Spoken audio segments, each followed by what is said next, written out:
Hello, everyone. We are back here with the AJ's Weekly Baseball Talk Show, and we got a lot in store today. We're talking about the playoffs.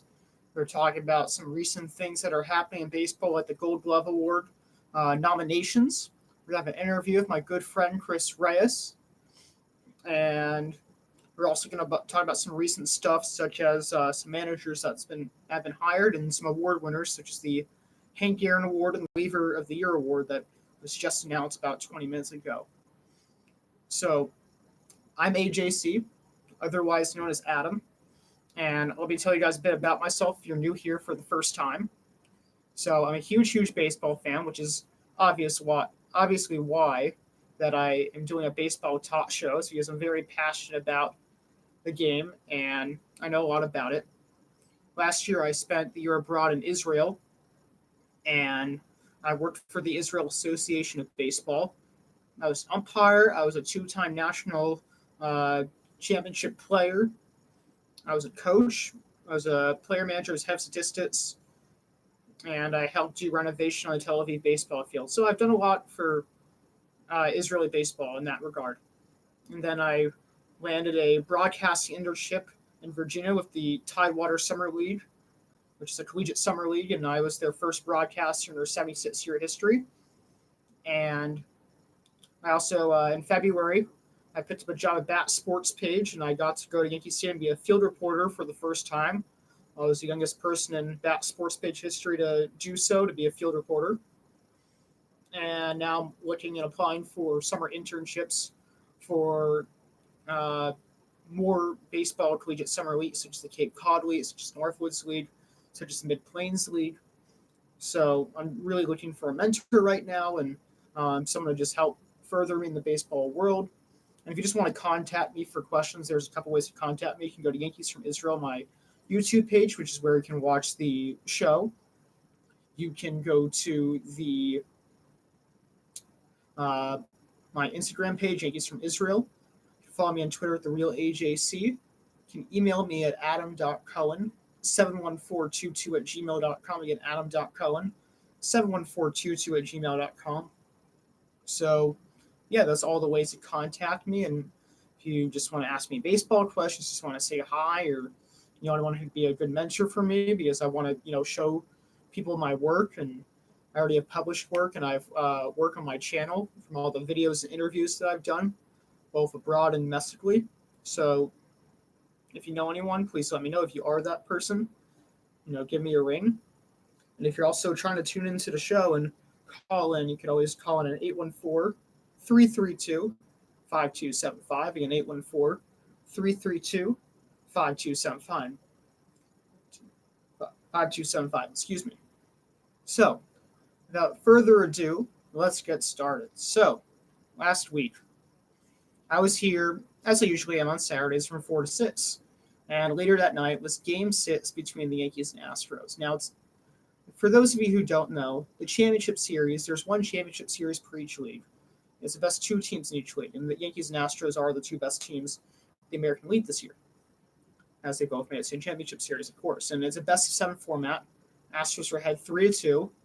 It's a 2-3-2 format. So the Astros start out 2 games at home and 3 games in New York, and then 2 games back at home, because the Astros record baseball and the best record in the American League. So Yankees were already down 3-2, which means the Astros just needed one more win to go to World Series, and that's exactly what they did. Ended up winning 6-4, and it was a pretty crazy game, I gotta say. So most teams during the postseason have 3 to 4 starting pitchers that they really trust, that they really want to put out there. And baseball's really starting to become a bullpen game where starters only go about 5 innings and really less than that in the postseason. Sometimes see like 2 innings or 4 innings or somewhere in between. We've been seeing a lot of pretty solid starts, especially for the Nationals and Astros this postseason. That go the distance pretty well. But you also see a lot of 2 to 4 inning outings. So, but since they only have 3 stars they can trust and don't want any of them as short rest because you should do worse when they're not on 5 days rest, we just straight up went with the bullpen. And the Yankees threw out their opener, Chad Green, who went 11-4 as an opener during the 2019 regular season. I mean, he was pretty good. I mean, obviously, you hear that record, that's great. And he, Yankees trust him enough to do that in a very an elimination game. And in the first inning, gives up a 3-run homer, and you think, well, like he must have sucked that game. But turns out it wasn't really his fault. Green throws pretty hard. He throws about 100 miles per hour, and he threw a fastball inside to Yuli Gurriel, 98 side, and reserves him first and second. Now, Yuli Gurriel is not an ordinary hitter. I mean, this guy kind of had this huge jump this year. I mean, he was this older player from Cuba. I think the Astros signed him out of Cuba at like the age of like 30 or so. And, he had double-digit pop, like 10 to 18 homers per year. Wasn't that great defensively. And then this year, he had a monster season, 31 home runs. He's a finalist for the Gold Glove Award at first base, and we'll talk about him more later. And he can really turn anything inside. I don't know if it's a playoff game or just a game I saw from the Yankees and Astros in recent years, but I remember there's a pitch from Chapman at like 102 miles per hour. And Chapman was once regarded as the fastest pitcher in baseball, and now it probably belongs to Jordan Hicks of the Cardinals. But regardless, I mean, 102 inside to a righty, and he hit that one over the fence. So he can turn anything inside, and this pitch was like very in. Like there's a inside part of the strike zone, and there's the body. It was probably like in the middle of there. And it was like had that 2-seam run as well. And then boom, 3-run homer. Yankees already really far behind, and a game they have to win. They have to win so they can try to make the World Series. Well, luckily, Gary Sanchez was hitting a bit better. He had a 2-run homer at home, where the Yankees lost 2 out of 3 games there, and they are probably like one of the best teams at home in all of baseball this year, so that was really tough. At least Sanchez had a 2-run homer during that part. Really the only time he's really hit during the ALCS so far, until an RBI single in the inning right afterwards, top of the second. Yankees are now down 3-1. And in the top of the fourth, Gio Urshela, who has come in clutch so many times for us this year. He's really, really good at runners in scoring position. He blossomed with a bunch of power. And it's pretty insane because this guy had like 18 homers in his entire career before then, was really defensive first infielder, and he really is limited at third base. I mean, if you're someone who's good defensively, you can play like 6 different positions or something like that. Like at least all the positions in the infield or all the positions in the outfield, something like that. Or you're like a catcher outfit or like something along the lines of that kind of defensive replacement. He just only played third base. He didn't have pop. He couldn't really hit. He's like a career like 233 hitter before them, but he batted like over 300. Would have been one of the best, one of the highest averages if he was able to qualify. Didn't have quite enough plate appearances to qualify, and hit like 23 home runs. So in just one season, has more home runs in his entire major league career. And this guy hits an opposite field home run to make it a 3-2 ball game. So he comes in clutch. But now it's Bregman. He's probably going to become second MVP this year. He has a chance of beating Trout, but Trout's still Trout and can still probably win the MVP in 134 games played before he injured himself. Bregman at RBI 4 on bottom of 6, so the Astros get an extra insurance run. It's 4-2.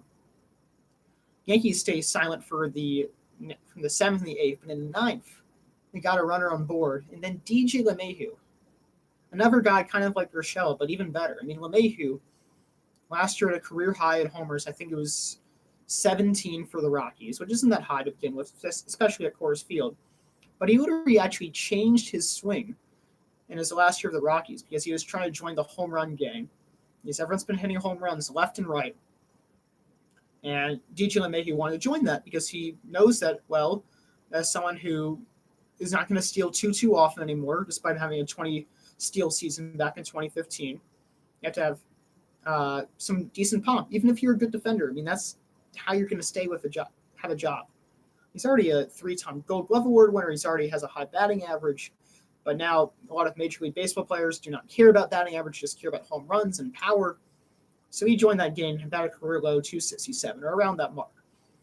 So Mayhew knows himself, says, no, I'm going to go back to my old way. I'm just going to hit the ball hard like I usually do. And hey, he had his best season. Played really good defense all across the infield at second, at third, at first. Respectable defenders at the corners, and nomination for his fourth Gold Glove at second base. And he also had a career high 26 home runs and 100 RBIs, which hasn't been done too often. I mean, the last guy to do it was Blackman a couple of years ago. But you don't hear about that all too often, 100 RBIs from the leadoff role.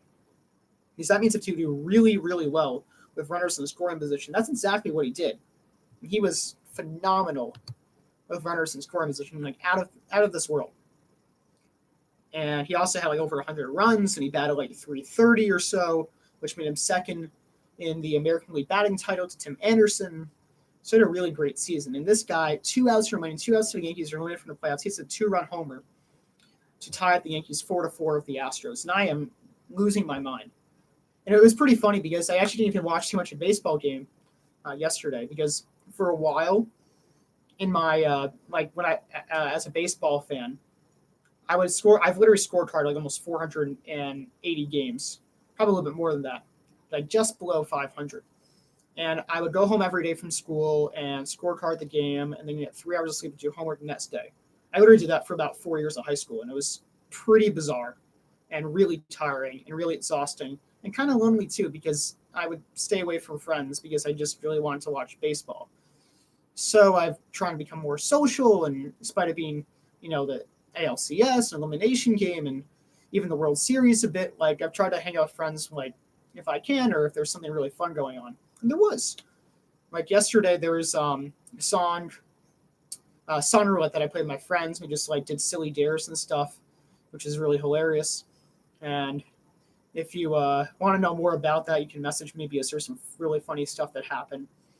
But the week before, that Saturday, last week, there was a ping pong tournament. I actually came third in the tournament. I didn't really listen to the game because it was a lot of fun, and I wanted to be focused on what was going on. I couldn't really do the game ringing in my ear, so I didn't really listen to the game. I just watched the condensed game, which is really great, by the way. If you have MLB at bat, definitely check out the condensed game. Definitely get that. I'm not a sponsor of MLB at bat, or they don't sponsor me. I forget how it works. Whenever they sponsor me or I sponsor them, I think it's the first way. But anyway, do check it out. Do buy MLB at bat. You will not regret it. And condensed games are awesome. Just like a 7-minute recap of like all the all the best plays during that game. So yeah, definitely check it out. And I was actually, after the ping pong match, one of my friends I watched, we like talked for a while how like those good old fashioned like midnight college tots, because this game was going on for a long time, like 4.5 hour game pretty much. And when it happens, I was so excited, like I did a little dance. My friend was just like, he's not a baseball fan, was just like, what is going on? I've never seen this kid so excited before. So it was really funny. But then in the bottom of the ninth, Chapman comes up, and our boy Chapman, I mean, as I said before, I mean, he still throws really hard. He's once the fastest pitcher in all of baseball history, since we've had radar guns, like efficient radar guns, although they do say that Nolan Ryan once threw 108 based on like this new technology, but that's a whole different story for another time. But you feel like, all right, Chapman's up. Gets the first 2 outs right away. We're going to go extra innings. We're going to win this, and we're going to win Game 7. Like, we're feeling good right now. Feeling real good. Like I'm third in ping pong. I'm hanging out with one of my best friends on campus, probably my best friend on campus. And, we got Chapman in there, closer, who just won reliever of the year. And he walks the guy 2 outs. It's like, okay, well, that happens to Chapman. He'll be fine. But Altuve's up. And Altuve has the most home runs in postseason history for the Astros. And also the most postseason home runs as a second baseman in postseason history. So get a little worried. And then get a lot worried because Chapman throws a hanging slider, even at the top of the zone, his top and outside zone, and Altuve just pulled the heck out of it. Walk off, 2-run homer. Yankee fans can't believe it. Chapman can't believe it. Everyone can't believe it.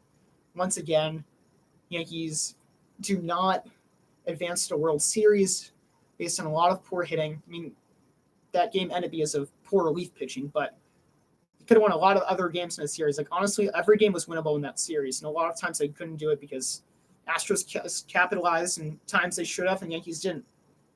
Yankees actually hit them in runners and scoring position, out-pitched them, but they still lost, which just goes to show that they should have won that series. But, yeah, it's actually the first time since the 1910s Yankees didn't appear in a World Series in a decade. So really, really crazy stuff and really heartbreaking as a Yankee fan. And I literally, threw my phone off the table when I heard that.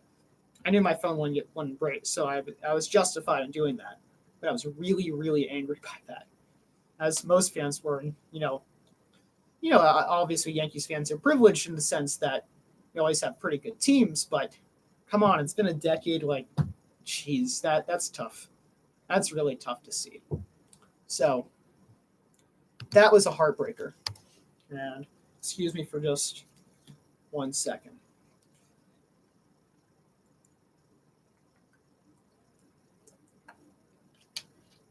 Yeah, I have no commercial breaks and all that stuff, so got to take a water break from here and there. So now let's get to the World Series. So if you are living under a rock, or maybe you're not a baseball fan, World Series is between the Nationals and the Astros. And Game 1 already kind of showed how awesome this World Series was going to be. And I actually watched this one. I didn't have an event going on that day. I didn't have any cool things going with my friends, so I watched it while doing homework. I actually had like a 2.5-page Spanish paper that took me about 4 hours to do, so literally perfect timing. And it was great. But yeah, in the first inning, Gurriel, who I mentioned his impact of the Game 6 between the Yankees and Astros, where he had a 3-run homer, he starts off the scoring with a 2-run double in Game 1. So Astros are already up 2-0.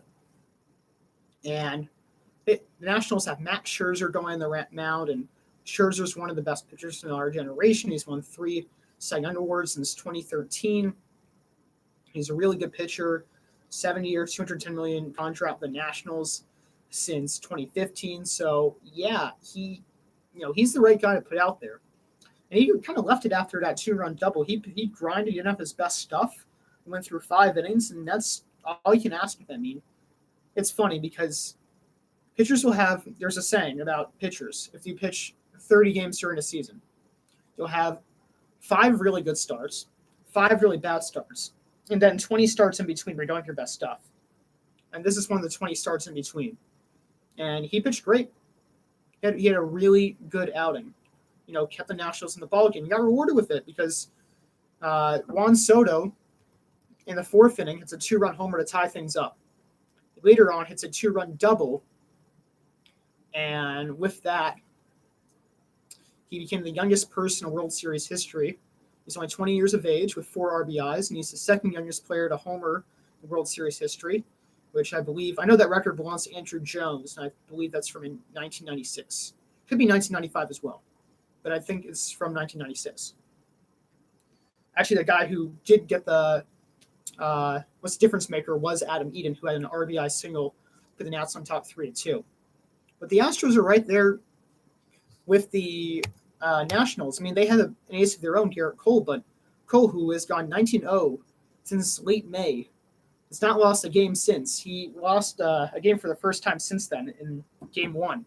Gave up 4 runs in 7 innings pitched. I mean, he still, gave them some distance, but he still got hit hard by Juan Soto and Adam Eaton. But yeah, I mean, that's baseball sometimes.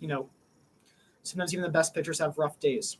But like I said, the Astros are right there on the Nationals because Nationals right after Scherzer, they couldn't go right to just Daniel Hudson and Sean Doolittle, their 2 best relievers, their big 2, as I'm going to call them. They had to go some other guys like Tanner Rainley, who was actually part of the only trade for Tanners in Major League history. He was traded for Tanner Roark. Nationals traded Tanner Roark for Tanner Rainley, And Roark had a pretty good season with the Reds and then later the A's.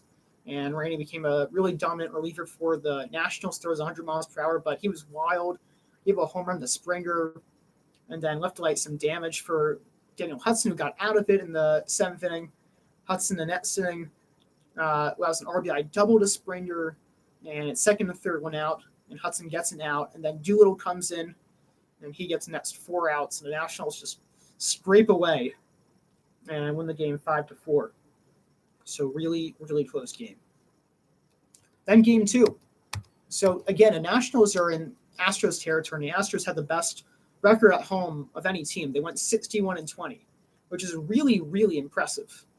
That's an absurd winning percentage. I mean, usually if you're like a good home team, I don't know, you're probably like 5 games above 500 at home or something around that margin. But to be flat out 41 games over 500 at home, I mean, that's just like mind-boggling.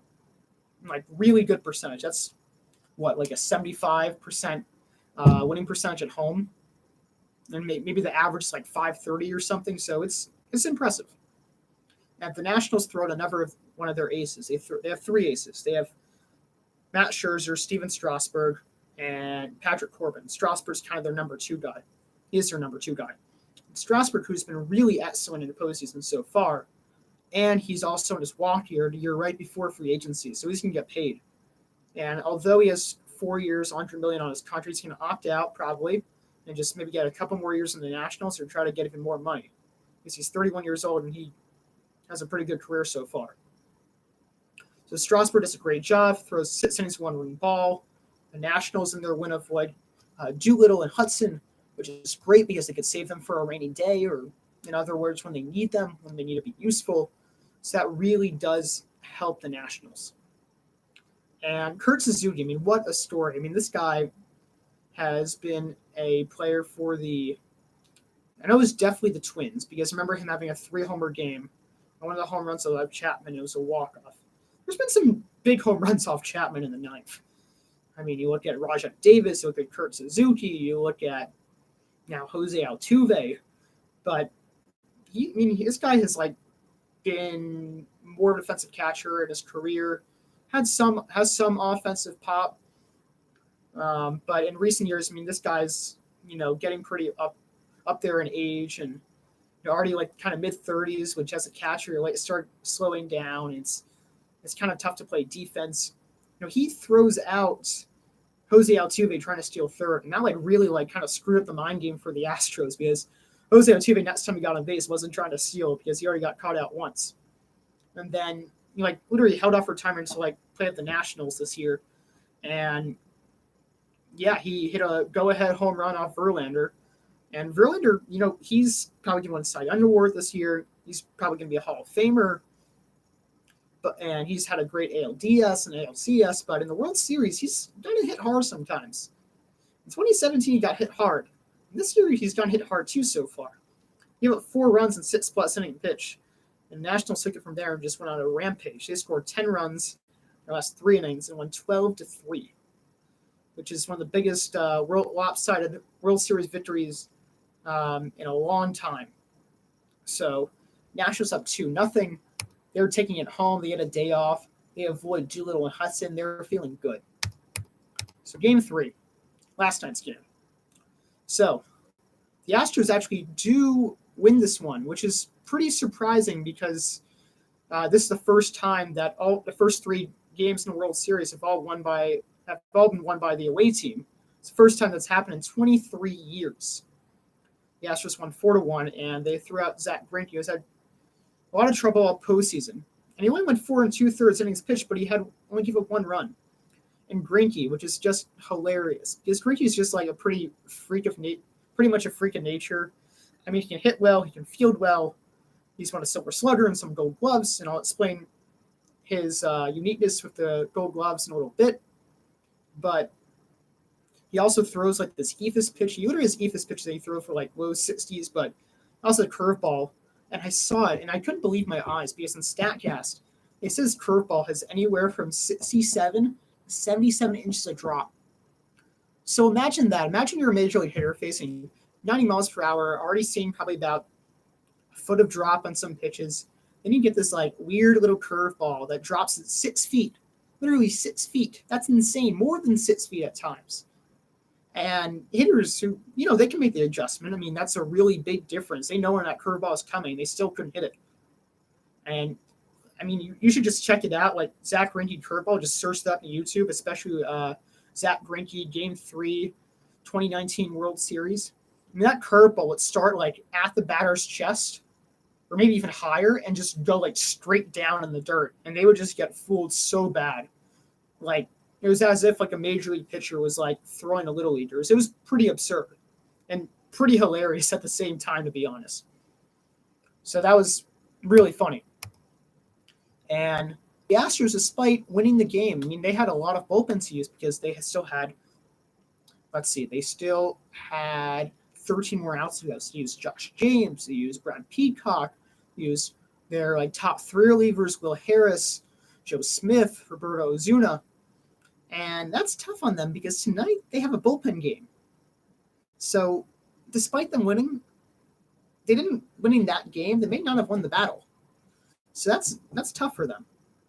But at least they really did catch it to Anibal Sanchez, who kind of looked like he was throwing back the clock in the postseason. We talked about last time how Sanchez had 7 2/3 innings pitched of no-hit ball in Game 1 of the NLCS and was in the same category as mentioned by Nationals manager David Martinez. It's the same category as Patrick Corbin and Matt Scherzer and Steven Strasburg.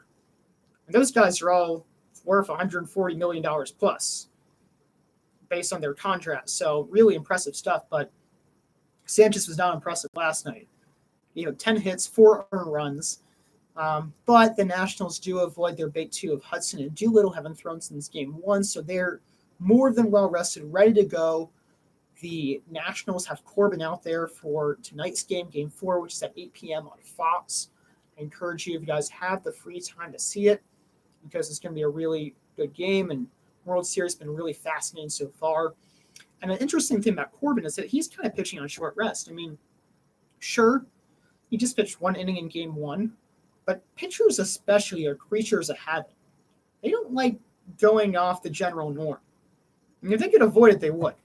They like having their 5-day rest, especially starters. I mean, relievers, that's a different story because they're used to being thrown in all situations. But even relievers like Chapman, you'll never see him not pitching a 9th, hardly ever. It's creature of habit. Corbin was in the playoffs, would never be pitching out of the bullpen. He's a creature of habit. You just don't do that. So Corbin's officially on short rest. And it'll be interesting to see how he will do on short rest because he's been pretty atrocious in the postseason so far.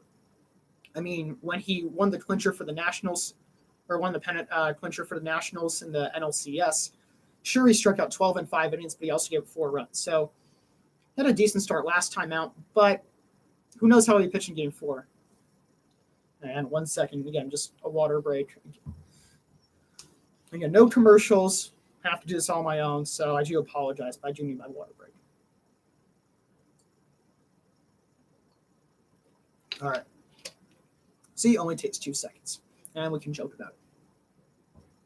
But meanwhile, the Astros are throwing up somewhat interesting of their own. So the Astros have a pretty depleted bullpen already, and they're definitely going to use guys who they don't normally put in high leverage situations now, like Hector Rondon and Chris Davinsky, who both have been really good relievers, but have kind of moved past their prime a bit. I mean, they still can come out next year and be really, really good, but they're not the pitchers they once were. Like Chris Davinsky was kind of like the Andrew Miller of the Astros, and now that has been turned to Will Harris. And Hector Rondon was the Cubs closer before Chapman. So it was like a little bit before Chapman. It may have even been the same year. I think it was the same year. So at least the the Astros, they'll be well rested. Rendon and Davinsky. So I have to use them, which is not entirely ideal because they just want to use, if they could, Harris, Smith, and Ozuna, their big 3. But those guys are already tired enough to go again tonight. They have a guy named Jose Urquidy who has only made 9 starts, has only pitched in 9 games in the big league, 7 starts. I mean, a 4.24 ERA as a starter, so not bad, but small sample size for rookie is going to go Game 4. This is a pretty big game for the Astros. Pretty big game. Every game's a big game, but he's a rookie. And you used a lot of your bullpen yesterday. So, I think the Nationals can pull away with this game, but they definitely need some distance from Corbin. At least 5 innings and 2-run ball. If they can do that, I think it'll be set because their big guys are well rested. So it'll be interesting to see if they can come back and whether or not they do come back. I feel like I do want to do a talk show next week about all the teams that came back from 2-0 in the World Series. There's only 11 of them, so that'd be really interesting. And I would have done it this week, but I have had a lot of things planned out, and yeah, I mean it's not official yet that the Astros have come back from 2-0. But if it happens, they'll be team number 12, and that'll be a great excuse to do it. If not, still an interesting topic and a great excuse to talk about it. So that's been the postseason in the last week. And now to go to Gold Glove nominees and predictions. So it's pretty funny because every year, I mean, obviously these Gold Glove nominations come out. If you don't know about Gold Gloves, they go to the best fielder at each position in each league. So, it's really cool because, defense is a very underrated part of baseball. Everyone loves offense. Everyone loves the home runs. Everyone loves those 100-mile-per-hour fastballs. But good old-fashioned defense, that's nice to watch, especially as a baseball fan who just loves steals and small ball and just every aspect of it. Good defense is really good. I mean, I think most people have good defense, but it's really nice to see nowadays. And it's interesting because sometimes they'll just throw in guys that are popular. Like, I'll give you an example who we're going to get to, like Yadier Molina, great catcher for a long time. He's still a very good catcher, but like in terms of the other two guys at his position this year who are nominated, he doesn't deserve to be in that mix. I bet you there's like at least one or two more catchers in National League that have a better defensive season than Yadier Molina. So at least this year. Or other guys who are just there for popularity, like Justin Smoke. Longtime Blue Jay. I think he's been nominated for Gold Glove before, hasn't won one before. Last season, the Blue Jays, he gets nominated for Gold Glove for first base. Like, what? Aaron Judge has the most defensive runs saved in the outfield. Who do they give it to? They give it to, well, Betts makes sense. And they also, who was the other guy they give it to? I know it was one of them was Josh Reddick. Oh, Cole Calhoun. He's won a Gold Glove before. So even though Judge didn't play too much this season, he was still a better defender than Calhoun. So there's just stuff like that. Like half the time it's a popularity race. Half the time they actually have their legitimate stats. Half the time they're just like, I don't care. We're just going to use the eye test. So it's kind of like one of the messiest nominations. And it was really interesting to see because I got to like literally look at the details of the stats. So without further ado, here are the Gold Glove nominations and predictions. So they give Gold Gloves out to the pitcher as well, which is kind of hilarious in its own right. Because there's a finite number of chances that pitchers will get to field their position during the year. And most of them are pretty atrocious. And the ones that are like, I mean, most of the time they just field their position well and have like a couple like cool plays. And there's also no backing on Fangraphs, which is the site I use for stats on these pitchers and their defense. Like there's really no defensive run save from them, no ultimate zone rating, which is these two defensive stats where you have a number greater than 0, you're above average, 0 is average, and less than 0 is below average. So very weird to see them on there. But in American League, they have a couple guys. They have Jose Barrios, who is a pitcher for the Twins. He was a first round, 32nd overall pick in the 2012 draft. He's only 25 years old, and he's the ace of the Twins. His major league debut came in 2016 and was awful. And 58.1 innings pitched, he had an 8.02 ERA, 6.24 FIP, negative 0.3 F4. But since then, he kept getting better. His F4 increased from 2.7 to 3.1 to 4.4. If you don't know what F4 is, and I should have explained that earlier, my apologies. F4 is Fangraphs wins above replacement. And kind of like those defensive metrics I talked about, DRS and UZR 150. Also, let me just talk about UZR per 150 for a second. So the UZR stands for Ultimate Zone Rating. Defensive stat, like I said, above 0, good, below 0, bad. But the per 150 part, because players who are healthy usually tend to play about 150 games or more during the season. So let's say you played 20 games. UZR was like 2 or something. Your UZR per 150 will be like 17. So for some players, I just put UZR, and others I put UZR per 150 because some of them just were like very different from each other. But anyway, F4 is the same thing, but there's kind of a catch. So 0 is replacement, where you have done no harm, no good. Less than 0 is awful. But as an average starter, as average position player, If you have an F4 of 2 or higher, you're average. So the fact that you have 3 seasons of above that, Rios is above average start. And his last season, 2019 season, Rios had his best season yet. In 32 games started, he had 200.1 innings pitched, which put him top 15 in baseball and top 8 in the AL. He had a 3.68 ERA, 3.85 FIP. ERA is earned runs allowed. If you don't know, it's amount of earned runs on average you allow a 9-inning game. FIP is kind of the same metric, but it's a truer indicator of ERA. It just talks about walks, strikeouts, home runs, hits by pitch, something that doesn't include the defense, which changes year to year, and just includes what the pitcher control himself. He had a 2.29 walk per 9 rate, so 2.29 walks per a full 9-inning game, which is pretty down from last year, which was 2.85. And his strikeout rate was a very respectable 8.76 K per 9. So again, a full game, he has 8.76 strikeouts in a 9-inning game. And that's very above Major League average, which is about 7.82 for the average starter. So he's nominated for the award. Again, no idea about the defensive metrics for pitchers. Because like I said, there's a very finite number of plays that they have during the regular season. You think about it, 1 in 5 games that they pitch in. They make about 30 to 32 starts during the season. And then it's like, what? They have like maybe 1 or 2 chances a game. So they really have a crazy number of plays. I mean, if you make 4 errors as a pitcher, your fielding percentage is going to go down the chute. Something bizarre. Just really bad. So again, just no idea how they decide that. They're just like, this guy has made some really good plays here.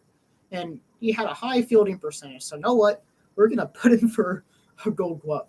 I'm sure there's a more sophisticated way of doing that, but it is kind of funny. But then the next guy I mentioned for the American League Pitcher Gold Glove Award is Mike Leake. Now, Mike Leake is a 10-year veteran. He was originally drafted by the Reds in 2009 and made his debut in the following season. He's an undersized pitcher at only 5'10", 170. Yes, that's probably the height and weight of a respectable adult male. But for a pitcher, that's really small. Usually pitchers are like 6'2" and at least 210 pounds. Or 6'2", 200 pounds, like at least that. So he's pretty undersized. And since he debuted with the Reds, he's played on the Cardinals, the Giants, the Mariners, and is currently on the Diamondbacks. And he's been oddly consistent. I mean, you talk about consistent players, you talk about Chris Davis with a K until 2019, where he batted like around 247 or like close to that for like 3 years straight and had like 40 plus home runs. So like that's pretty consistent. But Leake is like the equivalent of that for a pitcher. And Leake's never really been a stud pitcher. Like, here's some cool facts about him. So since that first year of the Diamondbacks, so since 2011, he's thrown 167.1 innings pitched per year, which is pretty respectable. Pretty much puts him in the ERA title, like puts him as a qualified starter year in, year out. And he has 30-plus starts in the last 8 years. His ERA has ranged from 3.86 to 4.69, so nothing too crazy.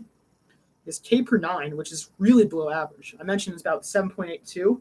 His K per his strikeout per 9 rate is like ridiculously low, 5.58 to 6.89 in that 8-year span. His F4 has been from 1.0 to 2.9. So really, like the model of consistency for like an average, from like a slightly below average to a slightly above average pitcher. So someone should definitely do an article on him. I would definitely do it about the chance. And then one last thing on Leake is that in 2016, he signed a 5-year, $80 million deal from the Cardinals. And he only lasted a year and a half before he was traded to the Giants. So he still has a year on his contract. He still has the 2020 season are inclusive. So, yeah, pretty impressive. I mean, pretty impressed that he's consistent, and he still made bank with that money that he got from the Cardinals, and that of which the Diamondbacks are still paying for. So then the last pitcher to miss is Lucas Giolito. So Giolito was originally drafted by the Nationals in 2012. He was the 16th overall pick in the draft, and he was sent to the White Sox in the Adam Eaton trade. Talk about Adamine a couple times too, so he's relevant. Both players are, of course. And Lucas Giolito in 2018 had the worst qualified ERA for a starter at 6.13. That's really bad because the average is 4.15. So it's 2 runs higher, and he's throwing enough innings pitched that he's just like dead last among the qualified starters. Really bad. His FIP didn't help him out too much either. 5.56 FIP. Here's batted 250 against him. His K per 9 was 6.49. And a good Watson hits and innings pitched is about 1.2. This was 1.48, so really bad. And really just because he threw a lot of innings, he had 0.1 F4. So it wasn't below replacement level, but kind of the closest thing you could have to that. And then 2019, he just turned everything around. Giolito, as I mentioned, he was a very high draft pick, always been highly touted, throws 100 miles per hour and has a really good curveball. And he'll probably place top 10 the Cy Young Award this year. So what a difference. And 29 games started this year, 176.2 innings pitched, 3.41 ERA, 3.43 FIP, 11.62 K per 9, and 5.1 F4. So big difference from last year. And again, it's really hard to tell which pitcher does best because of the finite amount of chances they have during the regular season to field plays. But I'm just going to feel like that Jose Barrios should win it because he looks the most athletic. I mean, I would love to give a more accurate depiction of it. Maybe he could have looked at a bunch more videos, but there's no stats on Fangraphs, and I have to look at a lot of videos to try to make an accurate prediction of this. So I'm going Jose Barrios. So now we can move on to the real fielding positions, and what better than catchers, and more specifically, American League catchers. So the first catcher nominated is Danny Jansen. So Jansen was a 16th round draft pick, and there's probably about 50 rounds. So usually if you're not like in the first 3, it's like kind of surprising that you made it this far. But anyway, 16th round draft pick in 2012. His first full season of big leagues in 2019, he was pretty bad offensively. So again, another stat, rated runs created plus. If you're above 100, you're above average, below 100, below average. 100 is average. So he's 32% below average when it comes offensively, but all his value does come defensively. He has 12 defensive runs saved. He throws out 31.1% of runners, which is a pretty good percentage. So when runners are trying to steal, he throws them about a 1/3 of the time. So pretty good. His frame rate, which is how many runs you save by your framing abilities, is 8.1. Again, same type of idea. Above 0, good. Below 0, bad. So pretty good defensive catcher. And then there's Christian Vasquez, who's probably one of the most underrated catchers in all of baseball. He was a 9th round pick by the Red Sox in 2008. His first season played over 80 games, which is 2019. He had 10 homers career before 2019. In 2019, 23 home runs. Ridiculous. And then behind the plate, always been good defensively, but this year he was just phenomenal. I mean, he got to play over the full course of a year, so his stats just kept accumulating. You got to see what he was really capable of. He had 5 defensive runs saved, 12.4 runs saved by his framing abilities, and threw out 37.9% of the runners. So really, really good. Then there's Roberto Perez, who was a 33 rounds. So we talked about 50 rounds. Highest we've seen so far is 16 rounds. 33 rounds. That's insane. He's still playing, and he's up for grabs for a Gold Glove. Crazy. This is his first year playing more than 73 games. And before 2019, he had 21 home runs. In 2019, he had 24 home runs. So I'm telling you, home runs are going left and right now. Really, really absurd stuff. Then catching, he was amazing too. Like really, really good. Leads the pack. 40.8% of the runners thrown out. 29 defensive runs saved behind the plate. I mean, I think that's the highest number I've seen so far against all the guys I looked up. So really, really crazy. And 9.6 runs saved by his frame abilities. So in my opinion, Perez is a sure winner of this Gold Glove. Again, based on popularity, it really could be Christian Vasquez because they've been talked about the most. And he also plays in a big organization, the Red Sox. But if looking at statistics alone, which I'm mostly doing for this, unless the players is just so overwhelmingly popular, I would say that Perez wins the Gold Glove.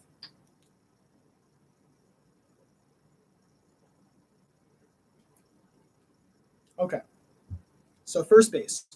We're coming back to Yuli Gurriel. So as I mentioned, Gurriel was signed out of Cuba in his around his age 30 season, and he's already played most of his career in the Cuban National League. So he kind of had a limited offensive and defensive ceiling. Someone who was just always going to be bad defensively, and offensively would always have between 10 and 18 home runs. And he was like this for the Astros for his first 3 years of his major league career, from 2016 to 2018. And this year, he had his best season yet. Career high 3.2 F4, hit 31 home runs. He's at 34 career home runs before this year. Again, it's home runs galore. And offensively, he was really good. Or he was pretty good. Not like the other guys that we've seen here, but still solid. Maybe not probably should have been nominated for a Gold Glove, definitely, but still solid. 0 defensive runs saved, 1.9 UZR per 150. So very respectable. Then there's Matt Olson. Now, Olson was the 2012 draft pick from the A's. And he just keeps getting better. Olson belted a career-high 36 home runs and had a 3.9 F4, also a career high. He really does stand out defensively since his major league debut in 2016. And this year he had 13 defensive runs saved, 4.6 UZR per 150, and he's going for a second Gold Glove. He won it last year, going for it for Gold Gloves in back-to-back seasons. Then there's Justin Smoak, who's the longest tenured Blue Jay. And it's actually interesting because I met his mentee, Rowdy Tellez, who looks at Smoak as a father figure. Tellez is the first baseman of the future for the Blue Jays. They're trying to get younger, so I doubt that Smoak will return with them this year, maybe for just one season. Tellez did struggle in the sophomore campaign, but this could be the last time we see Smoak in a Blue Jays uniform. And Smoak offensively, he had 20 home runs for his third straight season, but defense is just kind of a head scratcher. Why is he here? Why is he nominated? There has to have been a first baseman more qualified than him. No offense to Justin Smoak. It's just looking at these stats, it's just, why was he here? Easily the worst defensive player we've noticed so far. -3 defensive runs saved. 3.2 UZR per 150. So that's pretty bad. So, if Smoak and Gurriel, had a more legitimate chance, they could win their first Gold Glove award, but I think Olson's going to win his second one by a wide margin. I think he's easily the favorite. So, now American League second basemen. Jose Altuve, the 5'6" Venezuelan, just keeps getting stronger offensively. So this was a guy who, he's still crazy fast, but he would steal 30 bases on an annual basis. And pun unintended there, I apologize. But this year, he had 31 home runs and a 252 ISO. And ISO is similar to slugging percentage. And slugging percentage, I'll give you guys the formula, is singles times 1, plus doubles times 2, plus triples times 3, plus home runs times 4, divided by at-bats. ISO is the same thing, but you cut out the singles. So it's double times 1, triples times 2, home runs times 3, divided by at-bats. It's about 252 as an ISO. That's better than a lot of people's batting averages. That's really impressive. So both are career highs. And same thing, Altuve really is in this mix because he's popular. He won the Gold Glove in 2015. He certainly passed the eye test, but in 2019, he had -2 defensive runs saved, -12.1 UZR per 150. So, again, why is he nominated? It's popularity. I'm telling you, the Gold Glove nominations can be a joke, at least a fifth of the time or something. I'm pulling that statistic out of my head, a fifth of the time, but it does seem like a joke. And then I'm happy to announce that DJ LeMahieu was also nominated, and they call him La Machina. And where are the Yankees be about him? A utility infielder, as I mentioned, easily had his best season in 2019, had 26 home runs, drove in 100 runs, scored 100 runs, all from the leadoff spot, which is great. During his tenure for the Rockies, he won 3 Gold Gloves, so easily out of these 3 nominees, he has the highest track record. And it's interesting because he played at first, he played at third, and at second, he just played 75 games, something like 680 innings, which is not a lot at all, because usually players play about 1,500 innings during the season or something around there. But during that span, he still had 5 defensive runs saved and 4.0 UZR. His UZR per 150 was kind of just out of proportion, so I just used UZR. So still very good. Then there's Yolmer Sanchez. So Sanchez was also signed out of Venezuela, but was signed out of his home country at the age of 16 or 17. His age 17 campaign, he turned 17 later that year. And since then, he hasn't really shown his offensive potential since his MLB debut in 2014. Sure, he had one 10-homer season, but he's not that great offensively. But his defense certainly leads the pack of second basemen, as he posted 11 defensive runs saved and a 5.0 UCR per 150. He easily paces a 3. Not very popular like when they hear Altuve, but I still think you should win it based on statistics alone. Because if you just have a brain, you'll look at Altuve and be like, his stats don't match up with his popularity. And LeMahieu hasn't played second base that much, so I think Sanchez should win the second base Gold Glove award. So now for American League third basemen, Alex Bregman. So Bregman, as I mentioned, continues to get better every year. This year will be top 2 at MVP. The LSU alumni was number 2 draft pick overall in 2015. Helps won his first Gold Glove award in 2019, and he's one of the best two-way third baseman, best two-way offensive and defensive third baseman in all of baseball. And this year, he had 7 defensive runs saved, 5.3 UZR, and he also covered a lot of time at shortstop while Cray was injured. And we got to understand, Bregman was originally drafted as a shortstop. So to go back his position and go back to third base where he's been playing the last few years, that's impressive. It's impressive. Then there's Matt Chapman, who might be the best defensive third baseman in all of baseball. Might be the best defensive player in all of baseball. Last season he won the Gold Glove and the Platinum Glove. And he's going to be a guy who has 30 home runs on an annual basis. This year, his first 30-homer season, he had 36. He's going to be a big contributor for the A's for many years. And, his numbers are just insane. 18 defensive runs saved, 12.0 UZR per 150. He's my choice right now. You don't even have to look at the next guy, but of course I'll still mention him. This guy's actually very interesting and fascinating. Only the very like-minded baseball people know about him. His name's David Fletcher. So Fletcher was a 6th-round pick in the 2015 draft by the Angels, is mostly known for his insane contact skills. This year alone, he had 8.9 walk rate, which is lower than the 10%. It's not too much lower, but his K rate. You know what the average is for strikeout rate in all of baseball? Never named for K rate. It's 23%. His K rate is 9.8%. He's a dinosaur. Kind of guys just hate striking out as much as David Fletcher does. And he had some of the most hits in the American League because he just doesn't walk and doesn't strike out. Year before, he actually had a 4.9% walk rate, so he was just hitting the ball every single time. And defensively, he's actually a super utility player. He plays on the outfield, he plays a lot at second, he plays a lot at third, but the majority of the time is at third. And in just 90 games at third, he still accumulated 5 DRS and 5.2 UZR. Still, Chapman should be able to run away with this award and win his second Gold Glove. Then there are the American League shortstops. So there's Marcus Semien. So Semien's always had really good pop, especially for a shortstop. He had 27 home runs for the A's in 2016 and 33 homers for the A's in 2019. Been an A nearly his entire career, except for when he was drafted and played kind of half a year for the White Sox.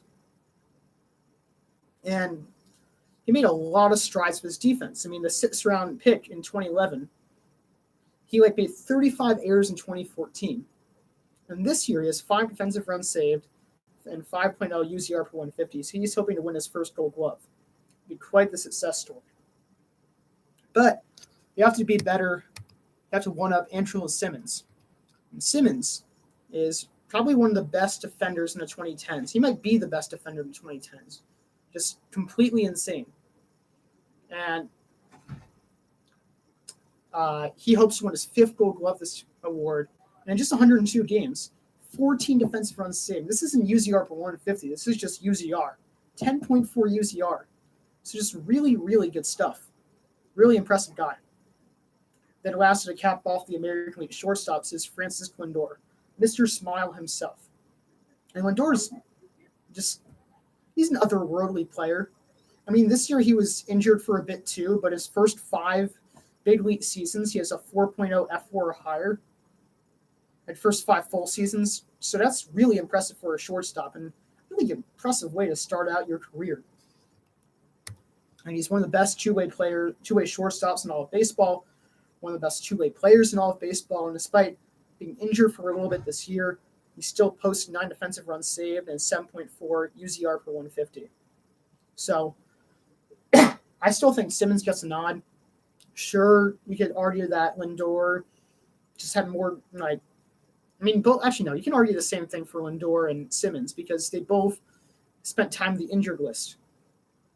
And the only healthy guy the entire year was Semien, but, like, still, Lindor and Simmons are just better, and Simmons just imagine him over the course of a full season.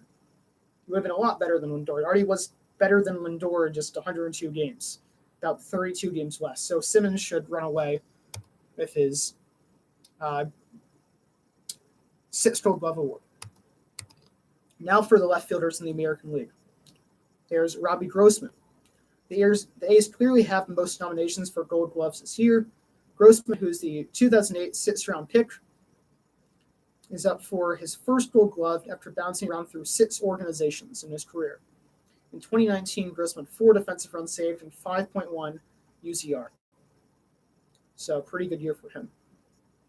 Later's Alex Gordon. Now, Gordon is a longtime Royal, and he is up for yet another Gold Glove award. He was a number 2 overall pick in the 2005 draft, so he's been playing for a while. He already has 6 Gold Gloves and a Platinum Glove under his belt. But again, this is what I'm talking about. There wasn't really any left fielders that were better. I'd really just think about it for 2 seconds, like, Mike Tauchman. Oh yeah, he was better than him, like defensively this year. But Gordon's just there because he's won 6 before. So, I mean, he had a down year defensively for himself, still very good. Not Mike Tauchman level, probably not level as a few more left fielders in the American League, but Gordon still had 1 defensive run saved and 3.1 UZR per 150. So, still a good year defensively. Then you have Andrew Benintendi.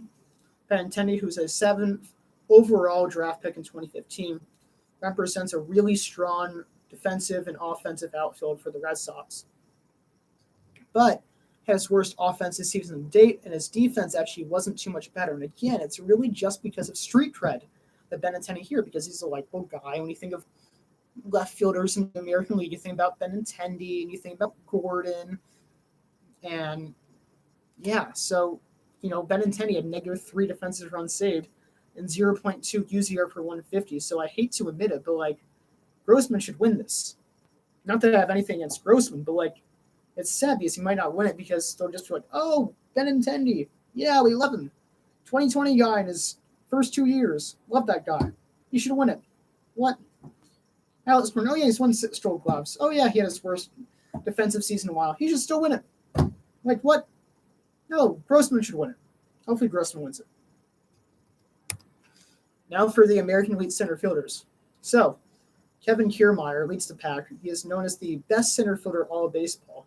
Kind of has that distinguished title. He makes unreal catches and has a really good arm.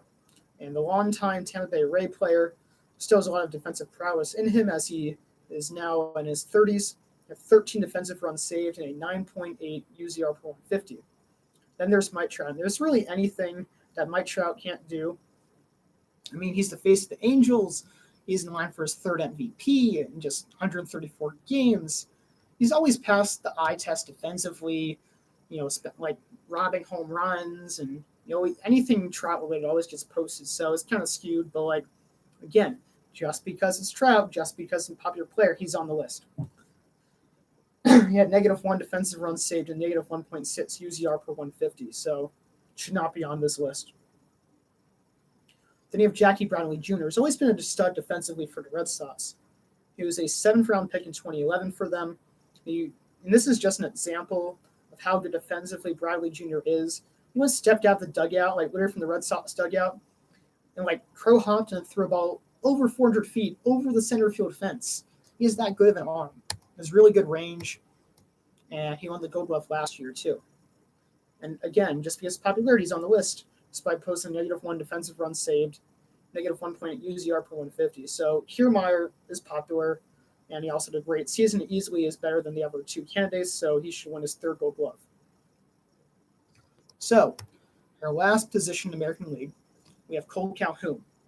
Now, Calhoun had quite the walk year for the Angels. He was the 7th-round pick in the 2010 draft and posted a career-high 33 home runs and 2.5 F-WAR. Defensively, Calhoun is seeking his second Gold Glove after posting an 8.1 DRS and 4.5 UCR per 150. So he's, above average defensively, slightly above average.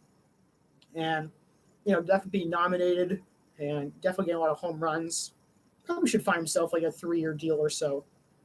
Kind of a one-way guy, one-way player offensively, and, defense would get some money out of him. So I would say maybe like 3-year, $36 million deals, something along the lines of that. Sounds reasonable. Then there's Mookie Betts, who's just a freak of a player. Can run, can field, can throw, 5-tool player right here. 2018 MVP, and one of the best two-way players in all of baseball, defense and offense. And in 2019 alone, he had 15 defensive run saves and 15.6 UZR per 150, which I am pretty sure that is the highest on this list. And he's aiming for his 4th Gold Glove award. Then there's Josh Reddick, who hasn't really been, nominated for a little while. So he's kind of the surprising, not so surprising candidate in right field.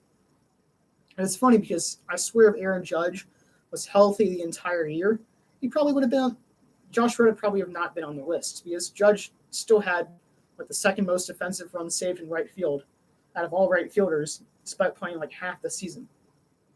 But that's just me getting annoyed as a Yankee fan. Reddick still somewhat deserves it, and I'll tell you why. So the Astros have long been regarded as a respected outfielder, and he also was the 17th round pick in the 2006 draft, and this year posted 9 defensive runs saved and -0.5 UZR per 150. Always found that weird when the DRS and UZR 50 don't match. Because aren't they supposed to? Because defensive metrics, isn't that how it's supposed to work? I think UZR finds more on range, but half the time it's just where your team places you on the field. It's not really something you control on your own. So maybe that's why defensive stats and the Gold Gloves are just weird, because there's people like me are just looking more into it and trying to make something of it, but it's also not so legitimate yet.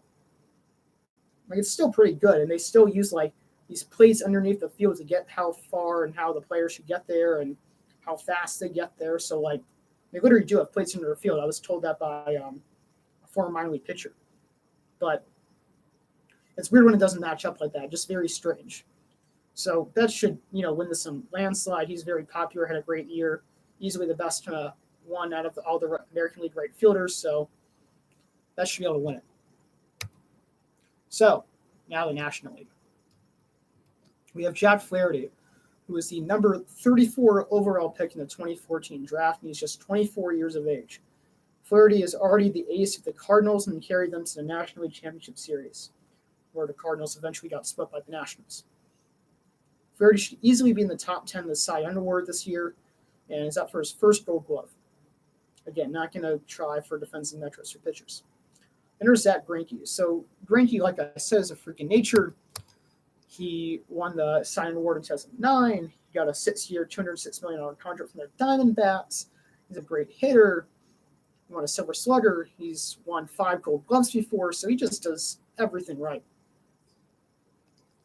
And although Greinke left for the Astros in July, he was still nominated, which just means how much they respect him. He has a really good chance for a 6th Gold Glove. And then the last candidate on the list is Aaron Nola, who was the 7th overall pick in the 2014 draft. And he was placed 3rd in the Cy Young Award in 2018 as the ace of the Phillies in just his 4th big league season. And Nola hopes to receive his first Cy Young Award this year. And again, really hard to tell if pitchers. Oh, sorry, he would not receive his first Cy Young Award this year. He placed third in Cy Young Award in 2018 and is hoping to receive his first Gold Glove Award this year. So my mistake. Anyway, hard to tell with pitchers. I think just because Greinke was nominated, despite playing like 2/3 of the season in the National League, I think he's going to win and win his sixth Gold Glove. Then there's catchers for the National League.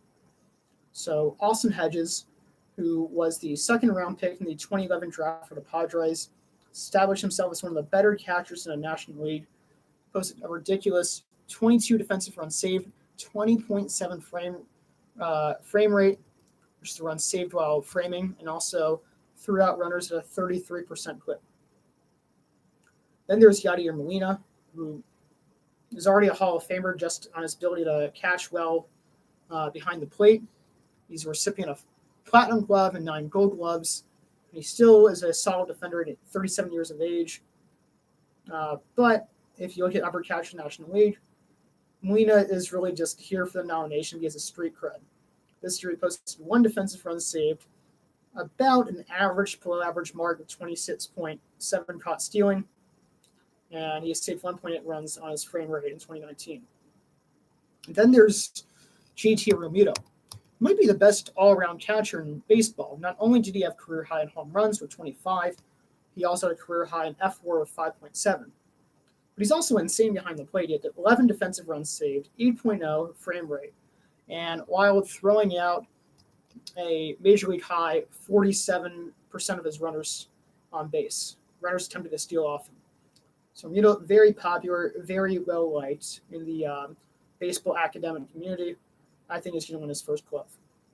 So, at first base, we have Paul Goldschmidt, who's the former 8th round pick for the Arizona Diamondbacks and was the best offensive player in a light-hitting Cardinals team this year. I mean, he still posted a 114 weighted runs created plus, which makes him 14% better than league average, goes to 34 home runs, but, he doesn't steal as much, and he's not like having an 1,000 OPS anymore, so there's a lot of really good offensive players now, so he's not that good offensively. Better than average, but not insane. But defensively, he's still pretty good. Maybe not Gold Glove Award good, as he's trying to get his 4th hardware in that category, but in 2019, a 1 DRS and 2.5 UZR. The guy who should win it, though, is Christian Walker. He was a 4th round pick in the 2012 draft. For the past few years, he was in Paul Goldschmidt's shadow for the Arizona Diamondbacks at first base. But in 2019, Walker proved that he was worth the wait. He had 29 home runs, 217 ISO, 9 defensive runs saved, and 2.6 UZR per 150. So, really solid choice. Then there's Anthony Rizzo, who's a 6th round pick by the Red Sox in 2007 draft. However, Rizzo has pretty much made his name in Chicago. He's a fan favorite and a great two-way player. Rizzo this year posted his 5th season of 4.0 F4 or higher. By the way, F4 takes into account hitting, base running, fielding, so it's an overwhelming stat to give a player how much value he has. And Rizzo this year never solid season, 3 DRS, 2.9 UZR per 150. Honestly, Walker should win it, but I really didn't hear about him, and a lot of people don't know about him, so I think Rizzo's just going to win on popularity. And he should be able to get his 3rd Gold Glove Award this year. Then, at second base, we have Ozzie Albies, who's a young Caracas player. I think that's how you pronounce it. He's from Curacao. So, Caracin? I apologize if I'm getting the name wrong for it, but he's from Curacao. And I think that's how you pronounce it too. He's a stud, only 22 years old. He's pretty small. He's only 5'8", but he has ice in his veins since his major league debut at the age of 20. He's one of the best two-way second basemen in a game. Albies seeking his first Gold Glove Award after posting 8 defensive runs saved and 1.8 UZR per 150. But it will be hard to beat Colton Wong, who's the 22nd overall pick in the 2011 draft. Wong has solely played for the Cardinals and had a breakout season in 2019. He had a career high 108 rated runs created plus, 8% above average as a hitter, and also had a career high 3.7 F4. But his best asset might be his defense. It actually is his defense. And he also is one of the best defensive second base in all of baseball. And he steals too. He had like 24 stolen bases. And in 2019 alone, he had 14 defensive runs saved and 4.9 UZR per 150. So really good stuff. And then there's Adam Frazier, who is a Pirate. He was drafted in the 6th round in 2013. He's up for his first Gold Glove award. Frazier matched a career high in home runs this year with 10 and had a career high in F4 2.2, so he was a slightly above average starter. And he's more so regarded as defender, and he had 6 defensive runs saved and 4.6 UZR per 150. Juan, who has really been considered the best defensive second baseman all of baseball this year. And there's this article on ESPN saying, like, oh, because of defense, he has more value than Gleyber Torres, which is an argument itself, but interesting nonetheless. So Juan should receive his first Gold Glove award. Now, third base. This is one of the 2 most competitive categories for Gold Glove that we're seeing, along with this National League Center Field Gold Glove award race. So first, there's Nolan Arenado, who was the 2nd round pick in the 2009 draft. This past offseason, he signed an 8-year, $216 million extension with the Rockies. He's well regarded as one of the best two-way players in baseball. He's had 37 home runs in the last 5 seasons. Though he's playing Coors Field, that's still pretty impressive. He also makes his bid for 7 consecutive Gold Glove. I mean, he's only had 7 full seasons, so to start off first 6 is really good. And he has a great shot at winning a 7th straight as well. And 8 defensive runs saved and 12.0 UZR per 150. And speaking of high contracts, Anthony Rendon will probably get a very high contract this season, probably something similar to Arenado, despite being like a year or 2 older. And Rendon, who was originally the 6th overall pick in the 2011 draft, had a career year offensively at 36 home runs, 126 RBIs, and 117 runs. He's also a pretty solid defensive third baseman, which makes him one of the best third basemen in all of baseball. He's hoping to win his first Gold Glove award. They have 2 defensive runs saved and a 2.0 UZR per 150. Then there's Josh Donaldson of the Braves. He's a sure candidate to win Comeback Player of the Year award, and he signed a 1-year, $23 million with the Braves in the offseason. Former 2015 MVP had a monster season at the plate, 37 home runs, 96 runs scored, 94 RBIs, and also stood defensively, 15 defensive runs saved, and 2.1 UZR per 150. So again, while this is really a 2-man race between Donaldson and Arenado has more street credit, and I think his numbers are slightly better, so I think Arenado will win this one. Then we have National League shortstops. We have Paul DeJong, who, very similar to teammate Paul Goldschmidt, is one of the better hitters from the Cardinals, which is a very weak-hitting team. And DeJong is kind of the epitome of an average shortstop. He has 100 weighted runs created plus, which is league average. His OPS is 7.62, which I think is league average, or like very close to it. But the best asset of this 4th rounder from the 2015 draft is his defense. And in 2019, Juan posted 14 defensive runs saved and 9.6 UZR per 150. Then there's Trevor Story. He's had quite the fairy tale career as a major league player. Had 7 home runs in his first 6 games. He's also one of the most dynamic players in baseball, as he's had his 2nd straight 30-20 season, 30 homers, 20 steals. At shortstop in 2019, he makes his bid for the first Gold Glove award of his career, with 17 defensive runs saved and 10.3 UZR per 150. Meanwhile, Nick Ahmed is hoping to win his 2nd straight Gold Glove award. Ahmed is starting to become more than just a nasty defender, as he had a career-high 19 home runs and 2.4 F4 for the Diamondbacks this year. He's a former 2nd-round pick in the 2011 draft and had 18 offensive runs saved and 2.9 UZR per 150 in 2019. So really tough race, but I will probably go with Story just because he's more popular and he's really good defensively. Hold on 1 second.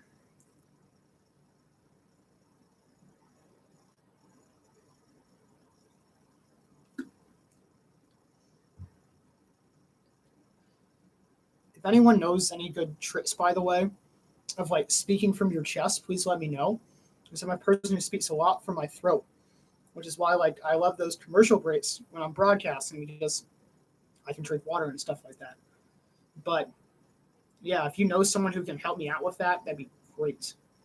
And I already give my contact information beginning of the show. I'll give it at the end as well. So then we have the left fielders. We have Juan Soto to start things off. Soto, who we've mentioned before in this talk show, is just 20 years of age. He's already seemingly replaced Harper as a possible face of the franchise. The Dominican native had a monster season at the plate with 34 home runs and 949 OPS.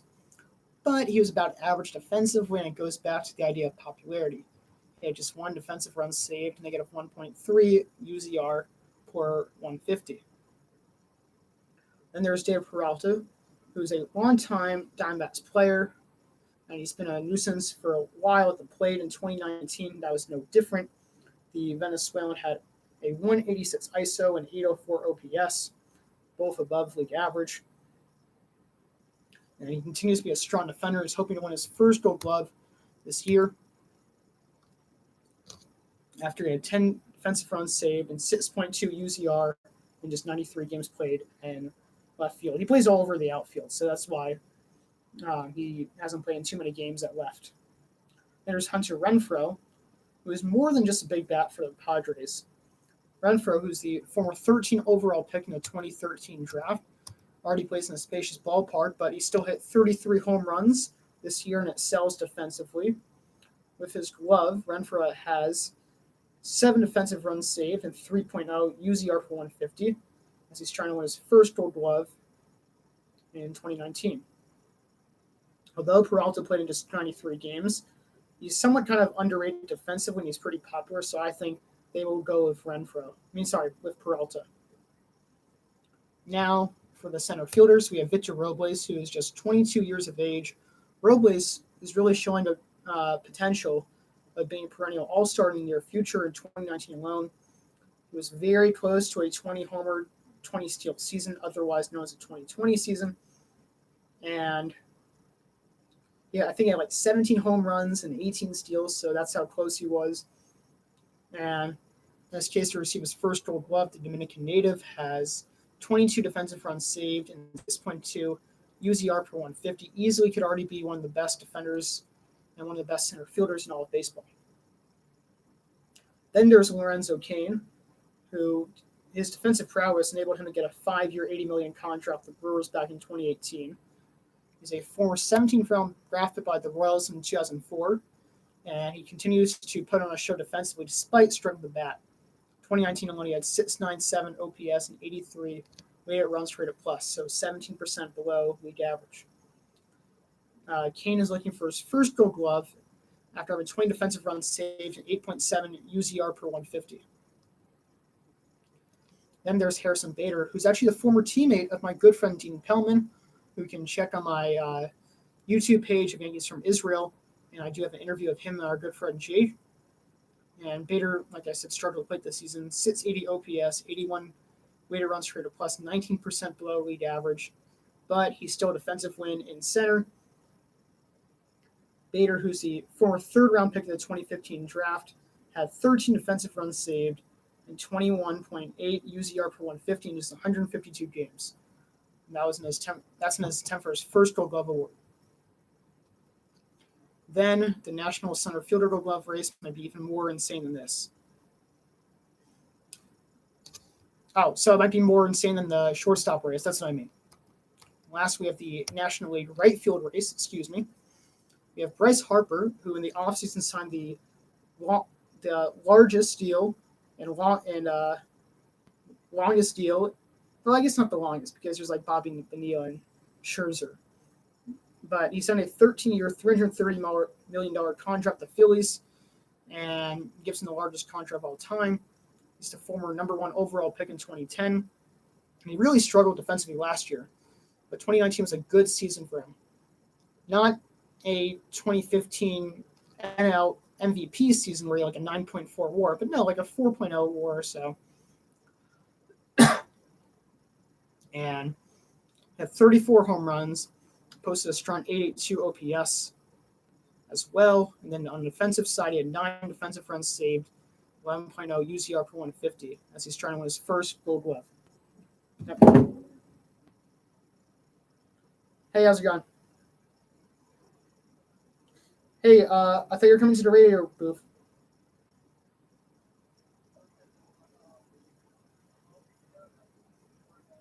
Yeah, that's fine. No problem. All right, bye. Yeah, that's my interviewee. Okay, so where were we? We're talking about Harper. Then we have Jason Hayward, who is one of the best right fielders in all of baseball. He's been doing that for several years, and he is the 14th overall pick in the 2007 draft. And a really good season in 2019, a renaissance season at the plate, actually. He had 20 home runs for the first time since 2012. Continues to marvel with the glove, as he had 7 defensive runs saved and 5.3 UZR per 150. And he's trying to win a 6th Gold Glove. So it's pretty crazy because Hayward debuted as at 20 years old.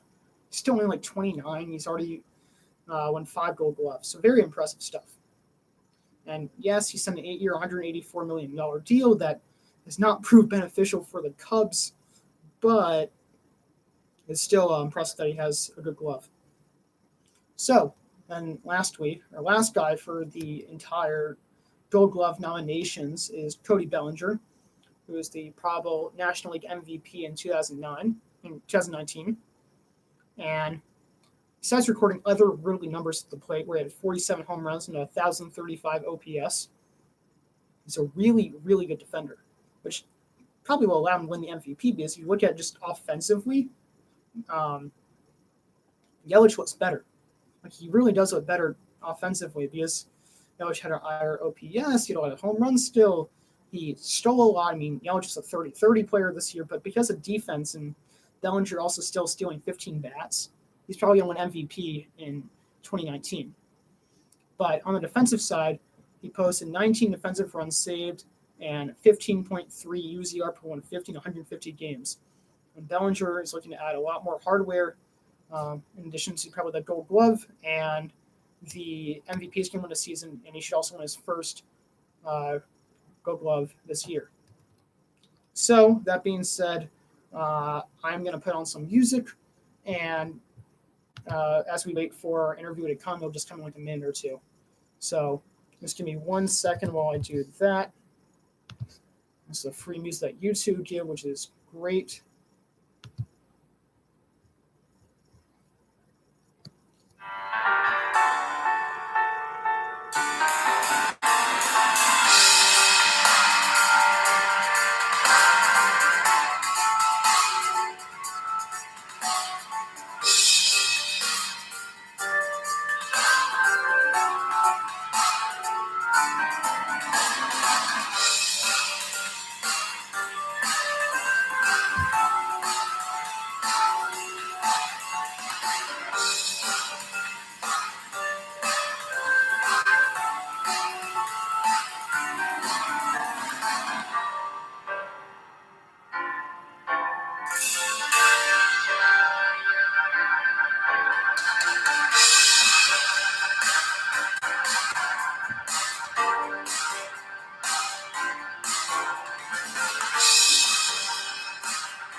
Yeah, it's good.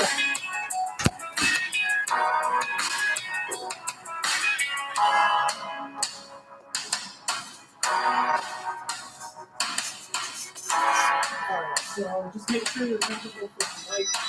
I'm going to reposition my computer.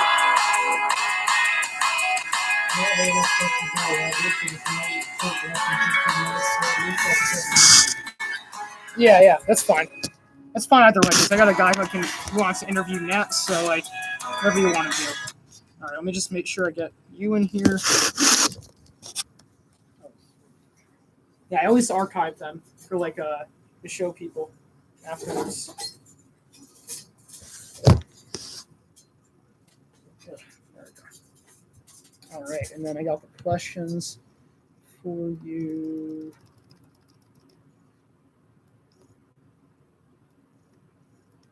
All right, cool. So yeah, just make sure like you're able to go in there.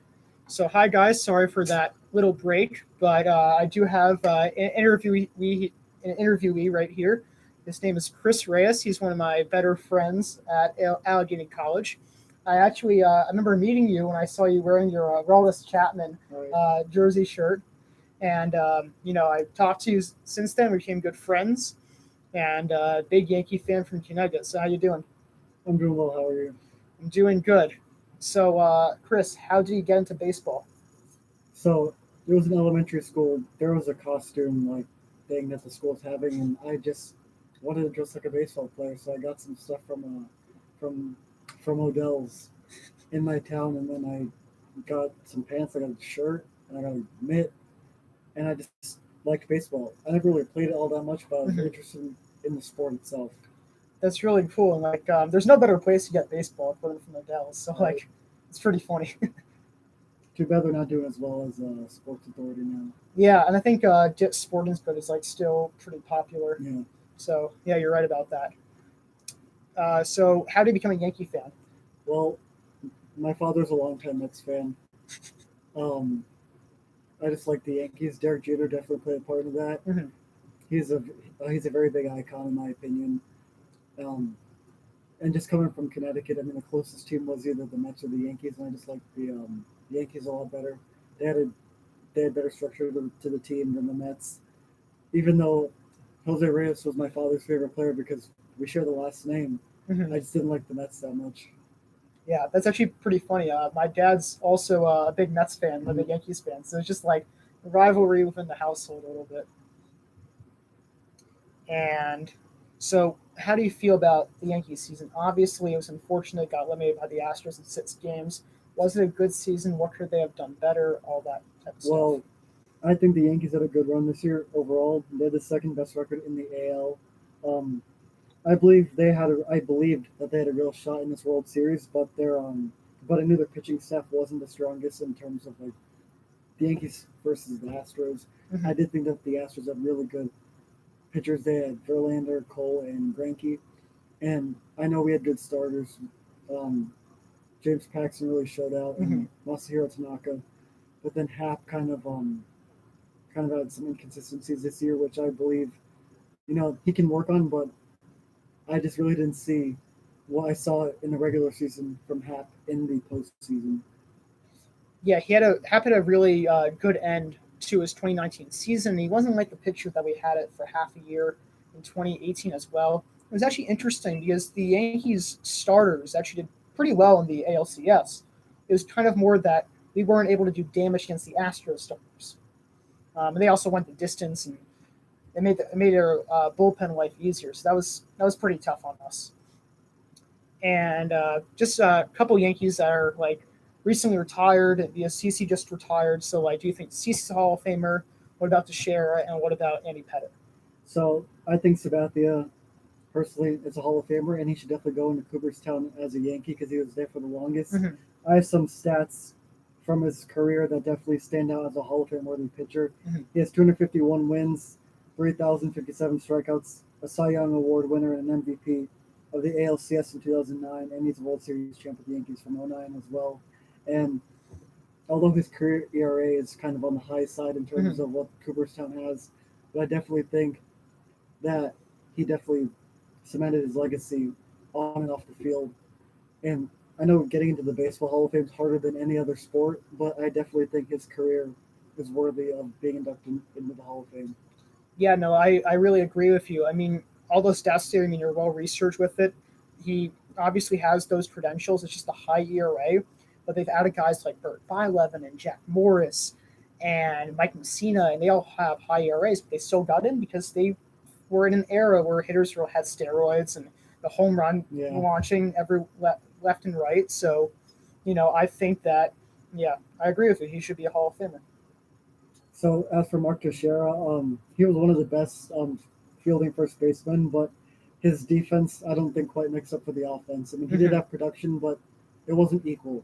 He was a really he was defense first, Mhm. and I know in not every sport that's always wanted, and it's in some sports it's kind of frowned upon, and you do need production. But I think he was a really great player.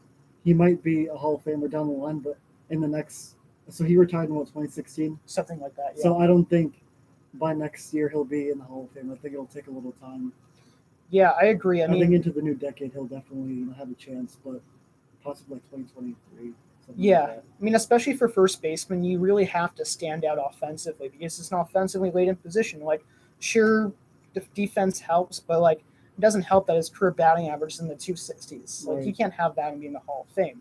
He does have, I know he had 400 plus home runs, and he's only the third switch hitter ever to do that. So he definitely has that going for him, like the 6 Gold Gloves and the championship. And he was third in MVP in I think like 2009. Yeah. But it'll be tough for him if he doesn't make it. So correct me if I'm wrong. I'm probably butchering his last name because I know a decent amount of Yankee history, but is it Petit or Pettit? Pettit. Okay, so Pettit. Yeah. I did do some research on him. He had what 5 different stints with the Yankees, or no, 3 different stints with the Yankees, and had Yeah. and won 5 World Series with them. He was probably one of the better pitchers of this new century Hmm. with the Yankees. He does have good credentials. He has 256 wins. He has 2,448 strikeouts. His ERA is kind of on the high side as well. He has 385. Hmm. But I do think he can, you know, make it in the Hall of Fame. It's definitely not a first ballot, probably a second ballot, third ballot. Hmm. Definitely not first. Yeah. I mean, if you look at Messina as like this new gold standard of the era, Pettit was. I mean, sorry, Pettit. I now I botched his name too. Pettit was like worse than him. So like it's going to be tougher to bridge that gap. And he does have a great postseason resume. He's the winningest pitcher all time in postseason. So with 250 wins in this, like we said, very offensively laden era. And he won 5 World Series too. One of the members of the core four. So, you know, I think he has a shot, but I don't think it's that high. I think it'd be very tough for him if he does make it. Maybe a Veterans Committee ballot. I don't see him getting in for the Baseball Writers Association though. And next question. So you just have a couple free agents this year. They have Brett Gardner, G. Gregorius, Dylan Betances, and Cameron Maben. Who do they re-sign? Who do they leave off? So personally, for now, I think they'll resign Gardner because Aaron Hicks just went down with Tommy John surgery. He did have the highest amount of home runs in his entire career. He had 28 home runs this year, insane. And he is a veteran guy. And with CC retiring, you do need some veteran guys because they do have a lot of young talent, which is great. But at the end of the day, you do have to have some veterans with experience to kind of put them in line. When at times they might think they're at the top of their game, but there's always something to work on. And yeah, no, he does have that veteran leadership. So I do think they'll probably sign him for like a 1-year contract, like they did this season, for about $7.5 million. I think that's a good amount. As for Cameron Maben, they'll definitely re-sign him and Austin Romine. Yeah, because they're very valuable role players. For As for Dylan Betances and Didi Gregorius, I think their stocks have kind of diminished in terms of trade value. So I think the Yankees will end up keeping them, and they have a really good chance of going back to the Bronx. Yeah, no, I hear what you're saying there. I mean, I definitely think it's impossible we could sign all five. I would probably say that Gardner ranks very much up there Yeah. because, like you said, Hitz got injured. Gardner had his best offensive season at age 36. CC's leaving. Gardner provides great leadership. I mean, the whole let Brett bang thing, that's just Yeah. hilarious. And if you don't know what that is, that's when Brett Gardner gets angry, bangs his bat on the roof. So whenever players go on base, they just make that motion, and it's really funny. And then Didi and Betances, you're right, their stock did drop. Maybe we could sign them cheap. But I think Didi, who got actually $12 million this year, that's a lot of money. Yes. And, if Yankees offer him a qualifying offer, he has to accept that because there's no way a team would sign Right. him other than that. But I don't think they are even going to do that because $17.8 million is a lot for Didi. Maybe they want to sign to like a 2-year, like $25 million deal, something like that. I'm sure. But if not, we have Torres, who and we can let TD walk, although it'd be hard to let go of a fan favorite. Right. Maben, I mean, he's great in the backup role, as is Romine, so they should have to keep them. Tantis, I mean, people forget, he's had 100 strikeouts in multiple seasons as a reliever, which is really good. And he just was injured all year, literally through 2/3 of an inning the entire year before he got injured. So, I think we could sign him for cheap too. And second last question, but will the Yankees get Garrett Cole this offseason? So I think they can definitely get Garrett Cole. They might have to release some players on the pitching staff, but he is one of the better pitchers of this postseason. He had a game of 15, and then right after that he had 10 strikeouts. Mm-hmm. I do think he will be a very valuable piece of the Yankees. He was, in my opinion, the second best pitcher on the Astros this entire year. I do think, although Justin Verlander is older and people might see a decline in him, but I still think that he is a better pitcher. But if the Yankees could get Garrett Cole, it will definitely improve their stock as a team. They can finally add one of the best pitchers in the AL to their team, because although they have great offense and great defense, they do need pitching at the end of the day, because that is a very valuable piece of baseball. Mm-hmm. Yeah, you can never have too much pitching. We mentioned earlier that our rotation wasn't as on par with the Astros, and Cole, despite him probably going to be $210 million at least or so, probably could be the richest pitcher in history. But Yankees should go after him, and we missed out on Corbin, we've missed out on Scherzer, we've missed out on big guys. So we gotta go after Cole, especially after being so close this year. I think if Garrett Cole doesn't sign with the Yankees, he'll go back to his home territory and go out west. Yeah, I think he'll sign with the Angels because Trout's on their team for the long haul, so they got to start sending him to the playoffs. Especially with Joe Madden on the team, they're going to definitely try to make a run. And now, last question. So, who wins the third base job out of spring training?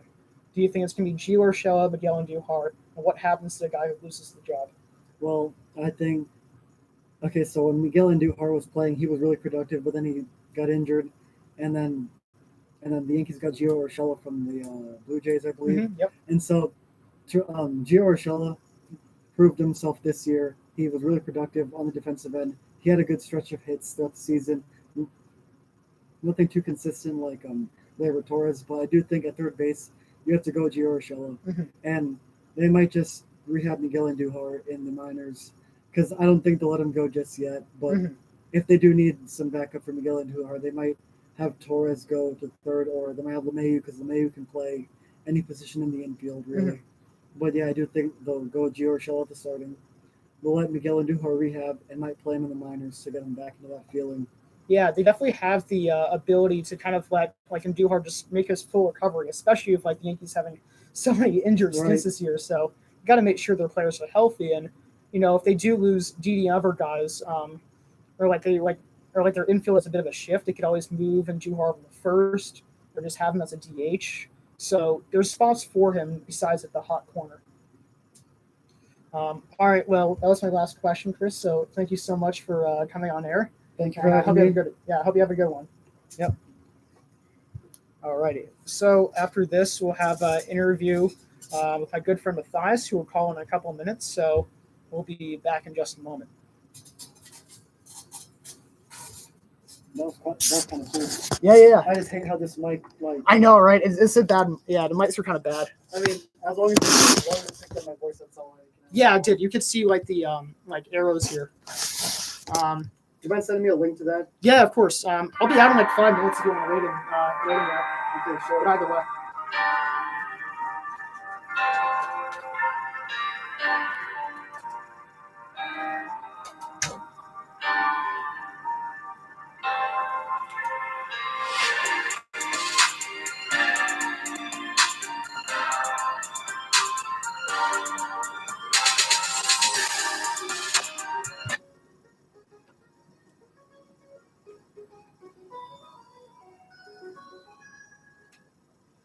Hey, how's it going?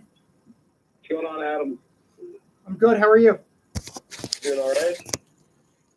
So, what questions you got for me today, Matthias?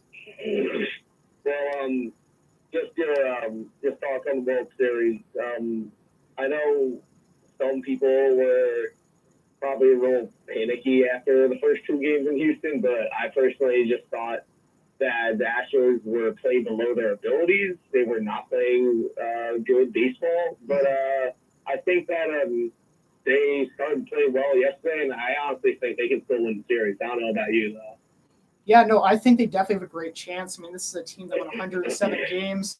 This is a team that has a lot of resilience and can do really good against tough pitching. I think it's going to be tough tonight, though, especially the bullpen game, especially the rookie and Jose Urquidy. But they're facing against Corbin, who's really struggling in the postseason, so they definitely have a shot.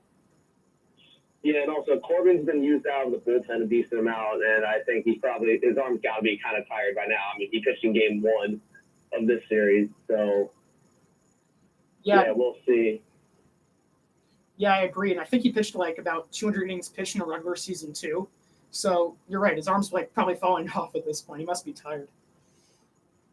Yeah, and also, so a little unrelated to the World Series, but today they announced the Reliever of the Year awards today, and I personally believe that both selections were wrong. The Mariano Rivera Award went to Aroldis Chapman, which I personally think Liam Hendricks should have gotten it because he was lights out this year. And somehow Josh Hader, despite his ERA being a full 1.5 higher than Kirby Yates, got their award, and he also allowed 15 homers in 75 innings. I had no clue how he won the award over Yates. Yeah, I was actually saying this about like the Gold Glove Awards earlier. Sometimes like they just give it to the guys who are like the most popular. And you're right. I mean, Hendricks is with a small market team, and he was a really good closer. Like, he was essentially like a 2-inning closer, like a good amount of the time. And without him, it would have been really tough for the A's to have a strong bullpen like they did. And then as for Hader, like, yeah, I mean, this guy, he choked for against the Nationals in the wild card game. He definitely was a lot worse than last year, transitioned to the closer role. So, but yeah, who would have been your pick for the National League? Kirby Yates, without a doubt. Yeah, that's an easy choice. I mean, led the league in saves, led all of baseball in saves, and just had a really awesome. He also had a 1.19 ERA and 100 strikeouts in 60 innings. Yeah, it's just hilarious because like I remember him being like awful in the Yankees, like, yeah, now he's drained the Padres. My family remembers when Yates' brother Tyler Yates was on the Mets and he was terrible. So seeing Kirby Yates having success is pretty nice to see.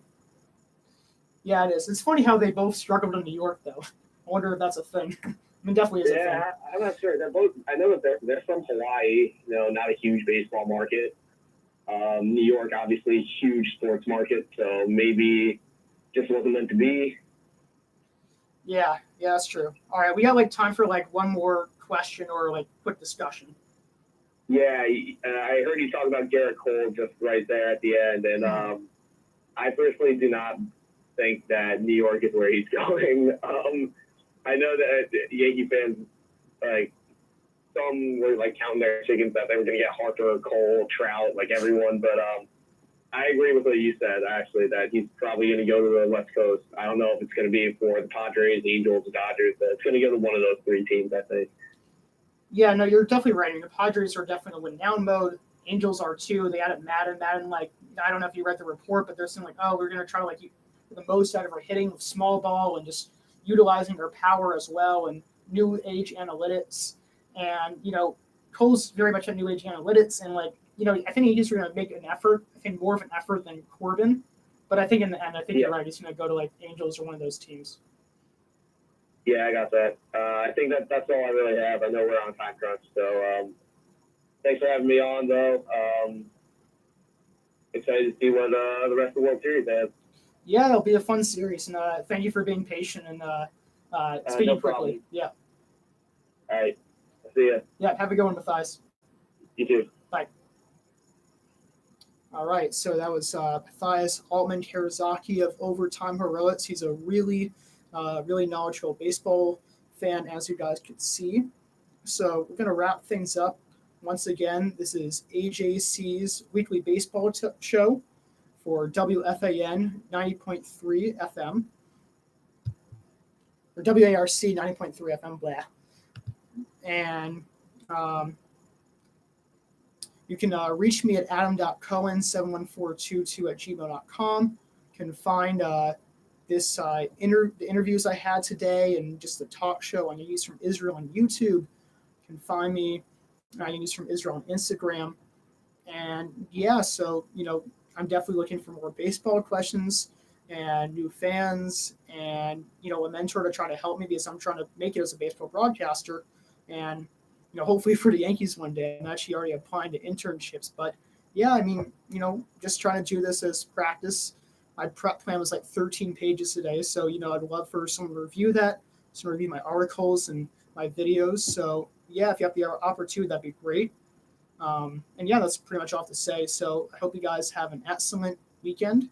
And I will see you guys next week from 4 to 6. So have a good day.